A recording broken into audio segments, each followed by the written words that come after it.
أعوذ بالله من الشيطان الرجيم بسم الله الرحمن الرحيم الحمد لله رب العالمين والعاقبة لأهل التقوى واليقين والجنة للمؤمنين والنار للملحدين والكافرين والعاصين الصلاة والسلام على النبي الأمي المكي المدني القرشي الهاشمي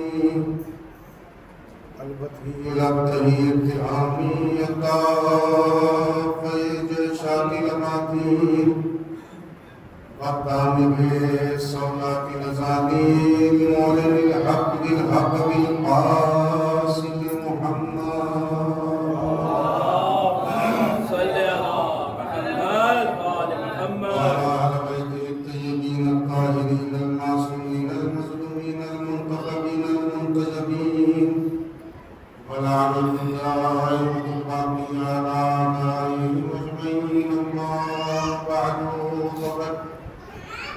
قال الله تبارك وتعالى في القرآن المجيد وهو أصدق الصادقين وقوله الحق بسم الله الرحمن الرحيم وسقاهم ربهم شرابا طهورا صلوات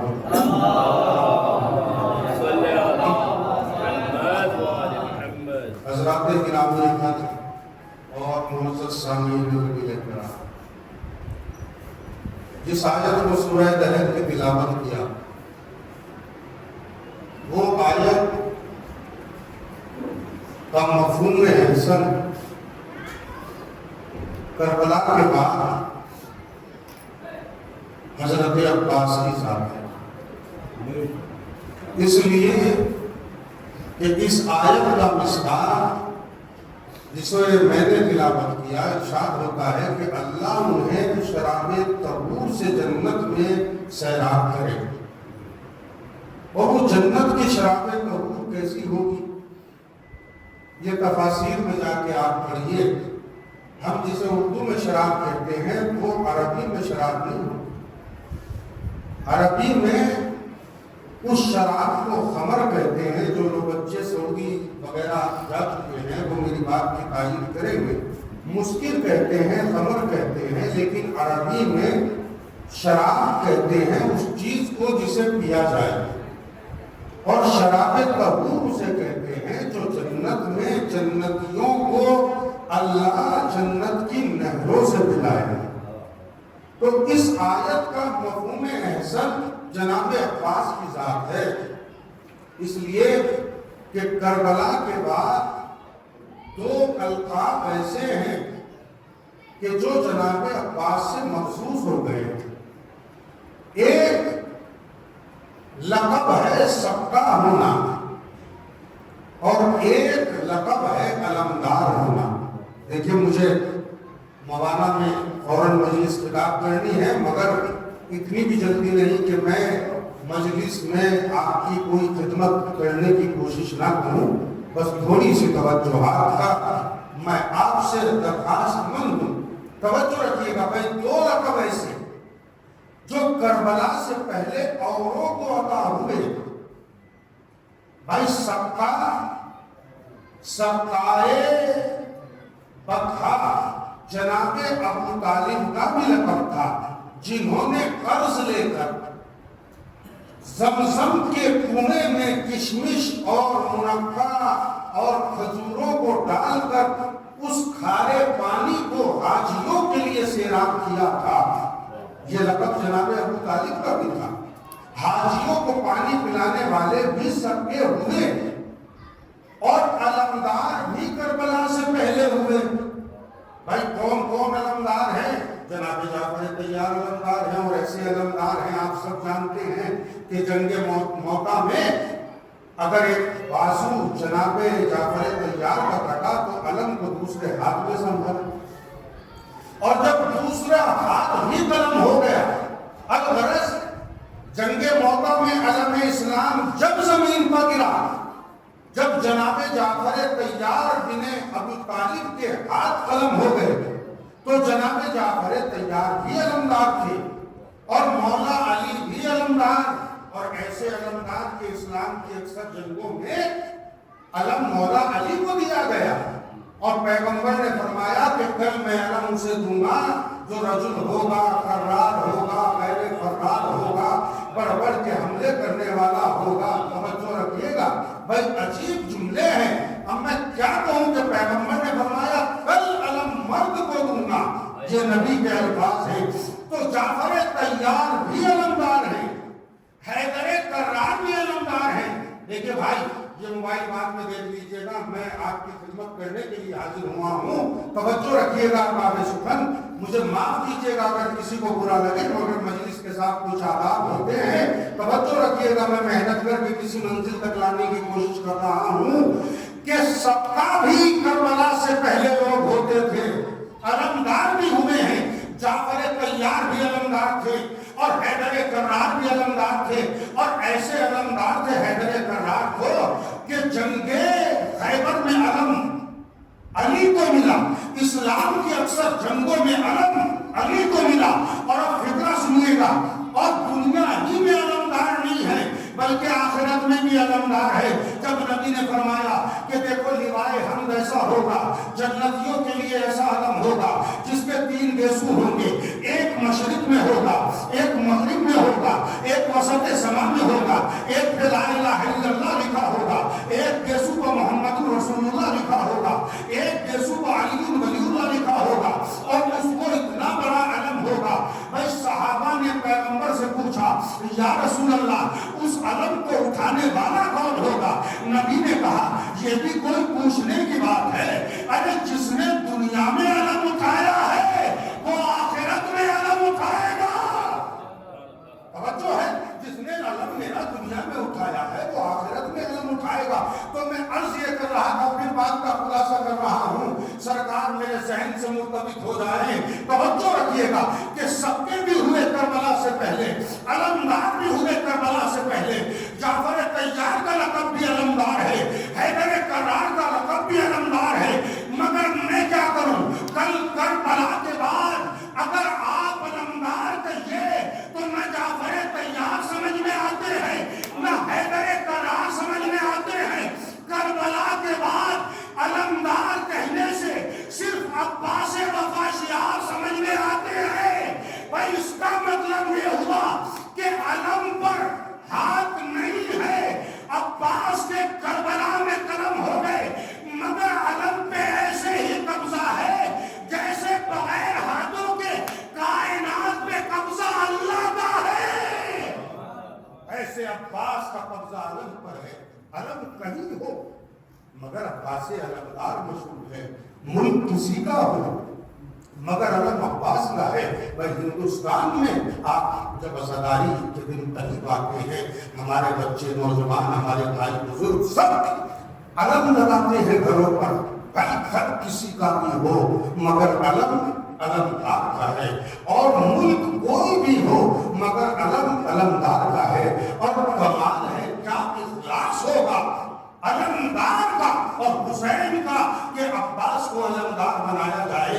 اس علم کا کیا اخلاص ہے؟ فکرہ کہہ رہا ہوں، جہاں ہر چیز پر اعتراض ہوتا ہے مگر کسی ملک نے عباس کے علم پر اعتراض نہیں کیا، اس لیے کہ دنیا جانتی ہے یہ اس کا علم ہے جس نے وفاؤں کو سکھایا، یہ اس کا علم ہے جس نے محبت حسین کو سکھایا، یہ اس کا علم ہے جس نے ایثار کو سکھایا، یہ اس کا علم ہے جس نے قربانی کو سکھایا۔ اور فکرہ سنیے گا سرکار علی، یہ اس کا علم ہے کہ اگر اس کا وجود نہ ہوتا تو اخوت اور بھائی بندی کے دامن پر یوسف کے بھائیوں نے الزام لگا دیا تھا، مگر عباس کے وجود نے بتایا کہ دنیا میں اگر بھائی ہو تو عباس جیسا تھا۔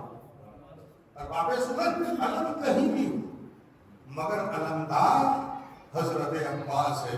اور میں فکرہ کہوں گا مستعار لیتے ہوئے دانشوروں سے ایک فکرہ کہوں گا کہ عباس کے علم کا ایک کمال یہ بھی ہے، ایک معجزہ یہ بھی ہے کہ علم دور پیغمبر اسلام میں بھی اٹھا. یوں تو علم کی تاریخ بڑی لمبی ہے. علم سب سے پہلے جب قابیل نے حابیل کو قتل کیا تو جناب شیش بعد میں آئے. بھائی ہوتے ہیں رشتے میں، مگر جیسے جناب شیش بعد میں آئے تو حابیل کے قتل کا احتجاج، توجہ ہے نا، ہم نے احتجاج کرا، کیسے ترجمہ کروں، مارگ درشن کہہ سکتے ہیں ایک طریقے سے، یا کچھ اور کہہ سکتے ہیں، پروٹیسٹ کہہ سکتے ہیں. توجہ ہے، وہ احتجاج جناب شیش نے کیا. کتنے دن کے بعد میں؟ 50 برس کے بعد میں. پہلا علم جو کائنات میں اٹھایا وہ جناب شیش نے اٹھایا. دیکھیں میں تاریخ پڑھتے جا رہا ہوں، اور اگر کسی کو اعتراض ہو تو مجھ سے فون کر کے پوچھے. پہلا علم جناب شیش نے اٹھایا. ارے کیوں اٹھا رہے ہو شیش علم؟ قابیل تو دنیا سے جا چکا، اب اس علم کے اٹھانے کا فائدہ کیا؟ توجہ رکھیے گا. دیکھیں کوئی میسج دینا چاہتا ہوں. اے شیش، قابیل دنیا سے جا چکا، حابیل تو پہلے ہی قتل ہو گیا، پھر علم اٹھانے کی وجہ کیا؟ اب علم اٹھانے کا فائدہ کیا؟ مگر نہیں، شیش نے اٹھایا، احتجاج میں اٹھایا، قتل حابیل کے سلسلے میں اٹھایا. میں توجہ رکھیے گا. شیش نے حابیل کی حمایت میں علم اٹھا کے بتایا، دنیا والوں سنو، علم اٹھا کے یہ بتایا جاتا ہے کہ حق پہ کون تھا. تھوڑی سی توجہ کے ساتھ. علم اس لیے نہیں اٹھایا جاتا کہ نعوذ باللہ یہ کوئی اعلان بغاوت ہے. یہ علم اٹھا کے بتایا جاتا ہے کہ علم اس کا اٹھتا ہے جو حق پہ ہوتا ہے. تو میں عرض یہ کر رہا تھا کہ تاریخ میں بہت سے علم اٹھے. نبیوں کے زمانے میں بھی علم اٹھے، ہمارے اور آپ کے پیغمبر اسلام کے زمانے میں علم اٹھے. جنگوں میں علم رہے، فرق ہے. جب یہ قوم کا نشان بنے تو علم کہلاتا ہے، جب میدان جنگ میں جائے تو رایت کہلاتا ہے. توجہ ہے. اور جب جاہو حشمت و روگ و جلال کے لیے ہو تو اسے لوا کہتے ہیں. ہے علم، نام تینوں الگ الگ ہے.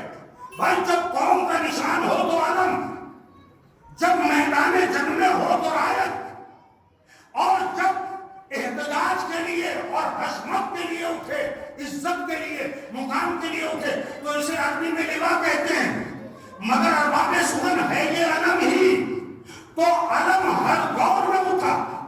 پیغمبر کے زمانے میں بھی علم اٹھا، مگر کربلا میں حسین نے عباس کو دیا. بھائی فرق کیا تھا رسول کے زمانے کے علم کا اور عباس کے ہاتھوں میں علم آنے کا؟ بھائی ایک فرق سمجھ میں آیا، جب تک یہ علم دور رسول میں رہا اس کے سائے میں منافق بھی رہے، اپنے بھی رہے، پرائے بھی رہے، کافر بھی رہے، مومن بھی رہے. بھائی مکس مجمع رہا. مگر جب یہ علم کربلا میں عباس کے ہاتھوں میں آ گیا تو کافر الگ ہو گئے، مومن الگ ہو گئے. یہ عباس کے علم کا کمال تھا کہ خدا کی قسم غیر حسینی ایک طرف، حسینی ایک طرف. عباس نے علم کیا اٹھایا؟ کائنات میں گویا وفاؤں کا خط کھینچ دیا. اب اس علم کے سائے میں وہی آئے گا جو حسین سے محبت کرنے والا ہے. اور ارباب سخن یہ آپ دن رات دیکھتے ہیں، مجھے بتانے کی ضرورت نہیں ہے کہ حسین کو ماننے کے لیے مذہب کی ضرورت نہیں ہوتی. میں یہ نہیں کہہ رہا ہوں کہ امام حسین کا کوئی حق نہیں ہے، امام حسین نے کوئی دین کا پیغام نہیں دیا.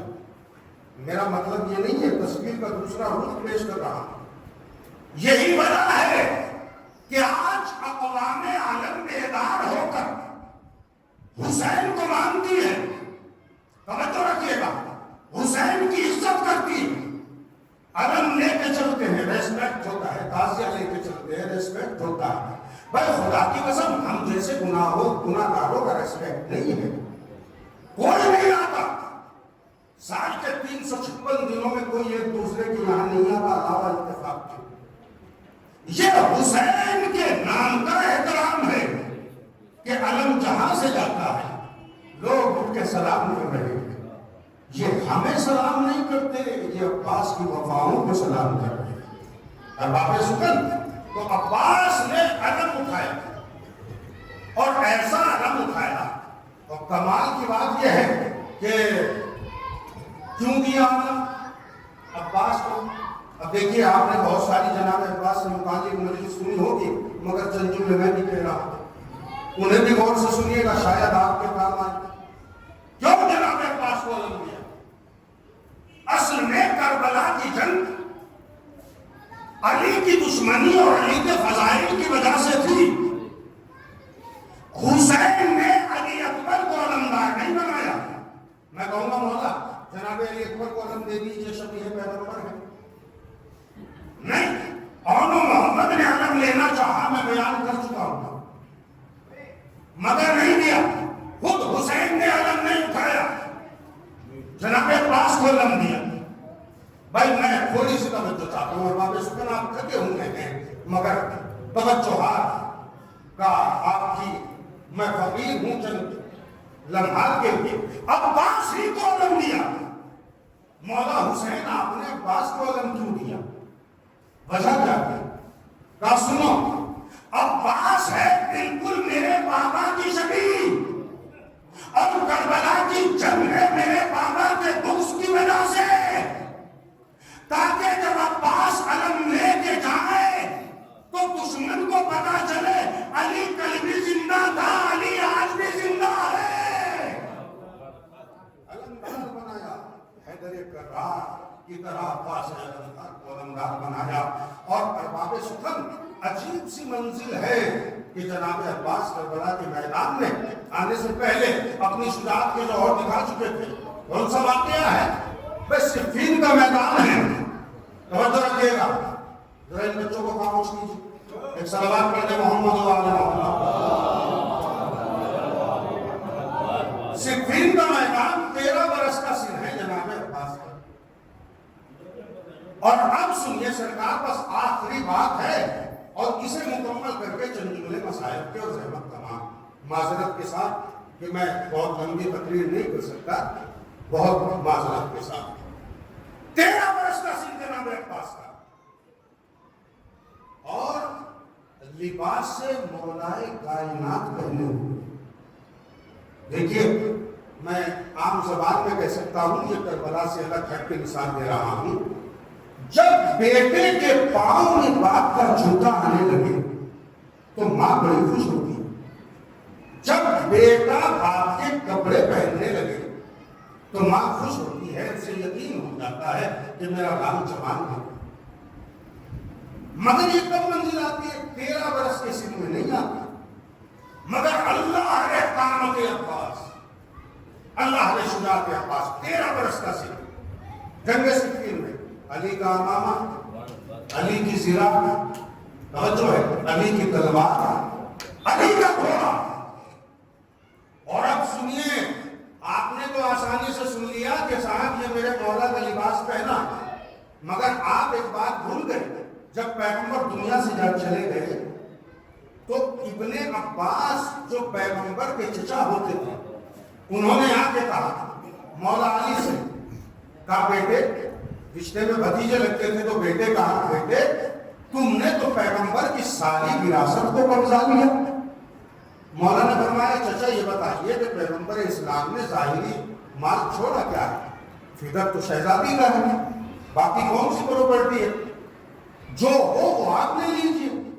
اور کیجیے گا، یہ میرے پاس وہی ہے جو علم تفسیر میں مشہور ہیں، لوگوں نے چڑھایا آپ تو چچا ہیں اتنے بڑے عالم ہیں، آپ بھی تو کچھ رسول کا لیجیے۔ آگے کہا بیٹے ہمیں بھی کچھ دیجیے، کب پیغمبر نے جو چھوڑا ہو سارا آپ کا۔ ارے فدر شہزادی کا ہے، مال دنیا میں سے کچھ بھی نہیں چھوڑا، ایک علم کی وراثت ہے میرے پاس، وہ آپ لے نہیں سکتے۔ ادھر ادھر نظریں پھرا کے جیسے رشتے دار بیگانے ہو جاتے ہیں۔ ابن عباس نے کہا بیٹے 3 چیزیں تو چھوڑ کے گئے ہیں۔ کہا چچا وہ کیا ہے؟ ارباب سکن آخری منزلوں میں ہوں اور آپ کی محبتوں کا بے پناہ شکر گزار ہوں کہ آپ جلوس کی تھکاوٹوں کے بعد بھی میری کشمش بیانیوں کو سن رہے ہیں۔ مولا آپ کو عزت دے، بس واقعہ تمام کر کے مسائل کی طرف آنے کی زحمت کروں گا انشاءاللہ، توجہ رکھیے گا۔ کہا بیٹے یہ 3 چیزیں تو دکھ رہی ہیں، کون سی؟ یہ سامنے رسول کا گھوڑا ہے اور یہ رسول کا امامہ ہے اور یہ پیغمبر کی دی ہوئی تمہارے پاس تلوار ہے. کہا تو یہ چاہیے چچا. کہا ہاں بھتیجے ان میں یہ دے دو, کچھ تو وراثت مل جائے گی. ارباب شغل میں تقریر کی آخری منزل پہ اور زحمت تمام. کہا چچا بتائیے کون سی چیز چاہیے؟ کہنے لگے یہ تلوار مجھے دے دو. مولا نے کہا بسم اللہ اٹھائیے. بھائی خدا کی قسم 15 منٹ تقریر کر کے مجھے وہ پسینہ نہیں آیا جو ابن عباس کو تلوار کے ہلانے میں آ گیا. بھائی آپ نے غور نہیں فرمایا؟ ایسے ہی ہمارے شاعروں نے تھوڑا ہی کہہ دیا ہے کہ ملتی جو ایسے ویسے کو ہلتی نہ ذوالفقار. تلوار حق نے دی ہے مگر ہاتھ دیکھ کر. ہر کسی کے بس کی نہیں. ادھر سے ادھر سے کھینچا مگر تلوار کو ہلا نہ سکے, پسینہ آ گیا. اور پسینہ پونچھ کے ساتھ کر کے بولے بیٹے چلو چھوڑو تلوار نہیں یہ گھوڑا دے دو. تمہیں کیا ضرورت ہے گھوڑے کی؟ تم تو ایسے جانور پہ جنگ کرتے ہو کہ تمہیں کسی بھاگنے والے کا پیچھا نہیں کرنا ہوتا اور خود جنگ سے بھاگنا نہیں ہوتا. تو ایسے گھوڑے کا آپ کیا کرو گے؟ مجھے دے دو. کہا چچا گھوڑا حاضر ہے, لے لیجیے, کھول لیجیے, لے کے چلے جائیے. بس جیسے ہی ابن عباس گھوڑے کے قریب گئے تو گھوڑے نے اتنی زور سے اچکنا لاتے مارنا شروع کیا کہ ابن عباس قریب نہیں گئے, ڈر گئے. اب جملہ کہوں, جملہ سنیے ذرا توجہ کے ساتھ. بھائی گھوڑا جانور تھا لیکن معصوم اور غیر معصوم کو پہچانتا تھا. کہنے لگے ابن عباس کے بھتیجے وہ تو سواری دینا نہیں چاہتا. کہا تو چچا تلوار میں نے آپ کے سامنے رکھی اور گھوڑا آپ سے کہا کہ کھول لیجیے. اب ذرا دو جگہ چوٹ کھائے بیٹھے تھے تو تیسری جگہ بڑے گاؤں سے کام لیا. تلوار خود نہ اٹھا سکے, گھوڑا خود نہ کھول سکے. کہنے لگے اچھا تبرک کے لیے ایک کام کرو, یہ جو رسول اللہ کا امامہ ہے, بھائی دو امامے تھے پیغمبر کے, ایک ہرے رنگ کا تھا اس کلر کا اور ایک کالے رنگ کا امامہ تھا پیغمبر اسلام کا. دو امامے تھے. کہا بتائیے کون سا امامہ چاہیے؟ مولا علی نے پوچھا. کہا بس یہ مجھے کالے رنگ کا امامہ دے دیجیے. کہا لیجیے, اٹھا لیجیے. کہانی بیٹے بڑی عظمت کی بات ہے اگر یہ امامہ تم میرے سر پہ رکھو. بھائی دو جگہ تلوار کو ہلا نہ سکے, گھوڑے کو کھول نہ سکے, تو تیسری جگہ بڑی ہوشیاری سے کام کیا. کہا آپ میرے سر پہ امامہ رکھو. مولا نے کہا بسم اللہ چچا بیٹھیے. علی نے امامہ اٹھا کے ابن عباس کے سر پہ رکھا. بھائی ابھی رکھا ہی نہیں تھا, ابن عباس کو ایسا محسوس ہوا کہ جیسے 14 طبق زمین اور آسمان کے میرے سر پر گر گئے ہو. چیخ کے کہا بیٹے یہ امامہ میرے سر سے اتار دو ورنہ میں مر جاؤں گا. واقعہ ختم ہو گیا, نتیجہ سامنے اور مسائل کی منزل سامنے آ رہی ہے. توجہ رکھیے گا. ارباب سمجھ معاملہ تھا کیا؟ اصل میں بات یہ تھی نہ تلوار کو ہلا پائے, نہ گھوڑے کو کھول سکے, نہ امامہ سر پہ لے سکے. معاملہ یہ تھا کہ چیز تھی معصوم کی, استعمال کر رہا تھا غیر معصوم, تو استعمال نہ ہوئی. اب اسی تناظر میں سنو, 13 برس کا سن ہے عباس کا اور جنگ صفین کا ماحول ہے اور اس انداز میں گھوڑے پہ سوار ہے کہ گھوڑا بھی علی کا, تلوار بھی علی کی اور امامہ بھی علی کا. اور شاعر نے کہا تھا کہ چلے تو کسی جنرال کی طرح عزم و حوصلہ تھا, جعفر تیار کی طرح میدان میں ڈٹے, سیسا پلائی ہوئی دیوار کی طرح, ارے فوجیں بھاگی لشکر کفار کی طرح. 13 برس کا سن ہے عباس. نعرہ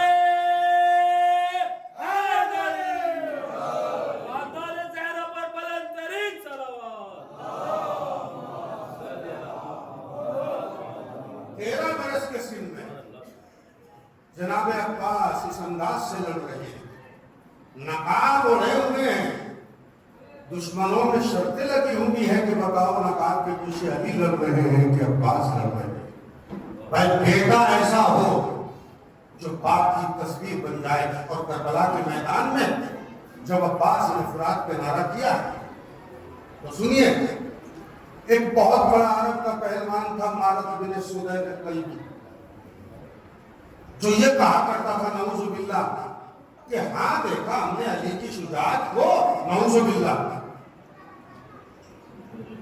بڑے کفریہ باتیں کہا کرتا تھا اور کہتا تھا کہ اگر علی میرے سامنے لڑتے تو نعوذ باللہ میں دیکھتا کہ علی کی کتنی شجاعت ہے۔ نام یاد رکھیے گا، مارد بن سدید الکلبی یہ کہا کرتا تھا کہ اگر علی مجھ سے لڑتے تو میں بتاتا۔ جب عباس نے فرات پہ آ کے نعرہ کیا تو ایک شخص نے مارد بن سدید الکلبی سے کہا، مارد تجھے بڑی تمنا تھی کہ تو علی سے لڑے؟ دیکھ کے بولا ہاں یہ تمنا تو میرے دل میں اب بھی ہے۔ اس شخص نے کہا سن، یہ جو سامنے جوان آ رہا ہے یہ علی تو نہیں ہے، مگر اس کی کلائی میں علی کا، اس کی کلائی میں علی کا لہو ہے، اگر ہمت ہو تو اس سے لڑ کے دکھا۔ بس جیسے ہی مارد بن سدید الکلبی سامنے آیا تو مارد اس گھوڑے پہ سوار تھا جو سابات کے راستے میں امام حسن سے ظالموں نے چھین رکھا تھا، سفید رنگ کا گھوڑا، مارد اس پہ بیٹھا ہوا۔ یہ گھوڑا سابات کے راستے میں امام حسن سے لوگوں نے چھین لیا تھا، پورا واقعہ امام حسن زخمی ہو گئے تھے۔ بس جیسے ہی جناب عباس نے اپنے بھائی کا گھوڑا دیکھا، اپنے آقا حسن کا گھوڑا دیکھا، اور جیسے ہی مارد نے حملہ کیا، بس حملہ کر کے سنبھلا نہیں تھا، ایک بار میں عباس نے مارد کے سر کو الگ کیا اور گھوڑے پہ سے جست لگائی اور اس کے گھوڑے پر یعنی امام حسن کا جو گھوڑا تھا اس گھوڑے پہ جا کے بیٹھے اور رکابوں میں پیر دیے اور لجام فرس کو سنبھالا، فوج اشقیاء کی طرف دیکھا۔ بس ارباب اعظم جملے کو ضائع نہ کیجیے گا، فوج اشقیاء کی طرف دیکھا، گھوڑے کی مہار کو پکڑا، رکابوں پہ زور دیا۔ عباس کیوں دیکھ رہے ہو؟ اب فکرہ خطابت کا ہے، روایت کا نہیں۔ عباس کیوں دیکھ رہے ہو؟ بھائی ایسا لگتا ہے کہ عباس نے دیکھ کے بتایا ہو، اے فدق کے لٹیرو، ہمیں کمزور نہ سمجھنا، ہم چاہے تو اپنا حق یوں بھی واپس لے سکتے ہیں۔ ہمیں کمزور نہ سمجھنا، ہم چاہے تو اپنا حق، اپنی دادی کا حق، اپنی مادر گرامی کا حق یوں بھی لے سکتے ہیں۔ جست لگائی عباس اور گھوڑے کو واپس کیا۔ کون سا گھوڑا؟ جو امام حسن سے چھینا گیا۔ بس اب واقع آج 8 محرم ہے، آج ہمارے بچے سبقہ بنتے ہیں۔ کیوں؟ اس لیے سبقہ بنتے ہیں کہ یہ عباس کے کرم کی چھاؤں میں جوان ہوتے ہیں۔ کسی کے یہاں اولاد نہیں ہوتی، وہ منتیں مانگتا ہے، جب ہو جاتی ہے تو اس کی حفاظت کے لیے اسے سبقہ بنایا جاتا ہے۔ کیوں؟ اس لیے کہ عباس سے حفاظت منسوخ ہے۔ کربلا کے میدان میں عباس کی شہادت کا سب سے بڑا نقصان یہ ہوا کہ آل محمد اپنے کو یقین سمجھ گئے۔ عباس کی شہادت کے بعد سب نے اپنے کو بے سہارا سمجھ لیا۔ جانتے ہو اور واقعہ چند جملے مسائل کے، جب بھی کوئی شہید جاتا تھا اس سے پہلے عباس کہتے تھے آقا مجھے مرنے کی اجازت دے دیجیے، تو حسین یہی کہتے تھے عباس تم تو میرے لشکر کے علمدار ہو۔ مگر جب قاسم محمد اور اکبر چلے گئے پھر خدمت امام میں آئے اور آ کے کہا آقا مجھے مرنے کی اجازت دے دو، مجھے جانے کی اجازت دے دو۔ پھر حسین نے وہی فکرہ کہا عباس تم تو میرے لشکر کے علمبردار ہو۔ ایک مرتبہ فنظر یمیناً و شمالا، دائیں بائیں طرف دیکھ کے کہا عباس نے آقا کو لشکر کہاں ہے جس کا میں علمدار تھا؟ آپ نے اس جملے کا درد نہیں سمجھا۔ ارے عباس قاسم و اکبر کو یاد کر رہے ہیں، اور محمد کو یاد کر رہے ہیں، حبیب ابن مظاہر کو یاد کر رہے ہیں۔ اے آقا وہ لشکر کہاں ہے جس کی میں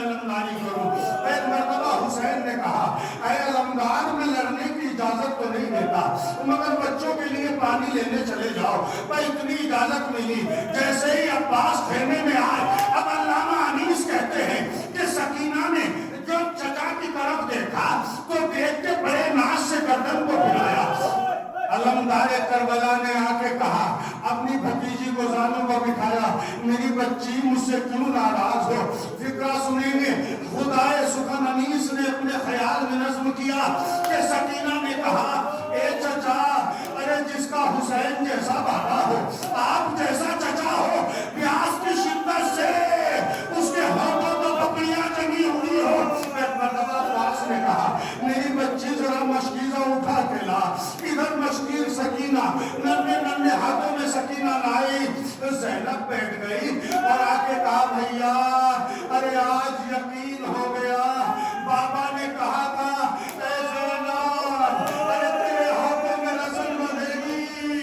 اے بھیا جب تک تو باقی تھا مجھے یقین نہیں تھا کہ کوئی میرے ہاتھوں میں رسل باندھے, مگر بھیا اب یقین ہو گیا.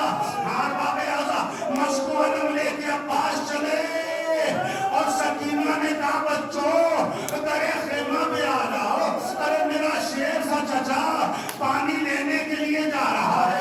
ادھر حسین آخری بار عباس سے گلے مل کے رو رہے ہیں. اتنی زور سے حسین روئے کہ عباس نے ہاتھوں کو جوڑ کے کہا, اے آقا اتنی زور سے نہ روئیے, کہیں آپ کے رونے کی آواز سن کے زینب خیمے سے باہر نہ نکل جائے. آقا اتنی زور سے نہ روئیے گا.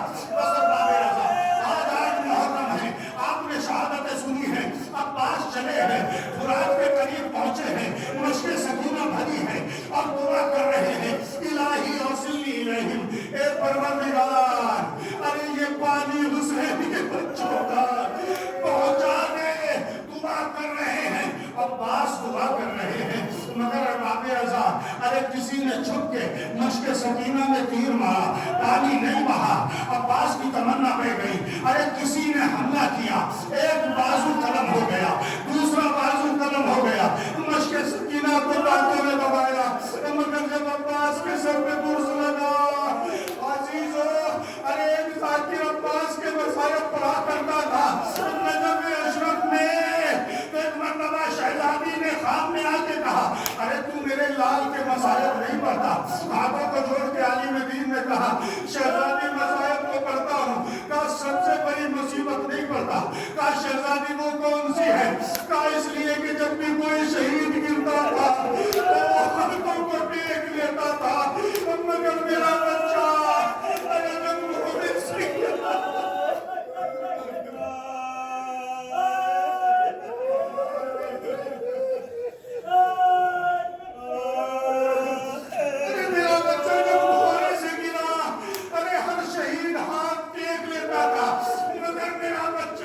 جب گھوڑے سے گرا تو منہ کے بل ارے زمین کربلا کا گرا میرا عباس. ارے سنیں گے حسین آواز بدولے عباس کی. اب ایک جملہ پڑھوں گا, ایک جملہ پڑھوں گا, ذرا دل تھام کے سنیے گا. جیسے ہی عباس پڑھے کمر, جیسے حسین آئے کمر کو پکڑے ہوئے, القرآن انتصر ظاہری وقلت ہیلتی, اے بھائی تیرے مرنے نے میری کمر کو توڑ دیا, میری راہ چارہ مضبوط ہو گئی. یہ کہتے ہوئے آ رہے تھے, نشیب میں پہنچے. حسین جھک کے کچھ اٹھایا, آگے بڑھے پھر کچھ جھک کے اٹھایا. آپ جانتے ہیں کچھ اور نہیں, عباس کے بازو اٹھائے. بھائی بازو پہلے ملے, عباس بعد میں ملے, کیونکہ عباس کی تمنا یہ تھی کہ خیموں تک پانی پہنچ جائے. حسین جب عباس کے بازو اٹھا رہے تھے, بس 2 جملے مصائب تھے اور زحمت تمام ہے. جب بازو اٹھا رہے تھے ایک ظالم نے بھائی شہادت آپ نے سنی ہے, مگر یہ جملہ سنیے گا, ایک ظالم نے حسین سے بڑے گستاخانہ انداز میں کہا, یبن زہرا